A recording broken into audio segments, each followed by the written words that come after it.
مسألة. لدي شقة تحتاج إلى تشطيب بمبلغ 50,000 ريال وليس عندي هذا المبلغ، ووجدت مستثمر يعطيني المبلغ كاش وأنا أشطب، وتكون الشقة للمستثمر لمدة 5 سنوات وأنا أستاجر منه الشقة وأدفع له كل سنة 12,500 ريال لمدة 5 سنوات بمبلغ إجمالي قدره 62,500 ريال، فهل المبلغ الزائد عن 50,000 يكون ربا؟ إيه، لأنك أنت استأجر منك هو 5 سنوات ب50، صح. ثم رجعت أنت واستأجرت منه 5 سنوات ب62,500، فدل على أن المسألة مسألة عينة، استأجر منك بأقل ثم استأجرت منه بأكثر، هذا لا يجوز، هذه عينة يا أخي في الإجارة. هل يجوز أن يبيع الأب على ابنه مثلا قطعة أرض أو غيره من أملاكه؟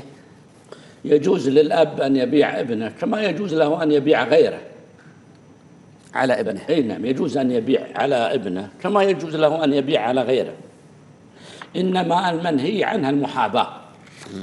يعني لو أن عند هذا الأب فيلا تسوى 1,000,000 وباعها على ابنه ب1,000,000 ما في شيء، لكن لو باعها على ابنه ب500,000 هذا بيع محاباة لا يجوز. نعم. أحسن الله إليكم.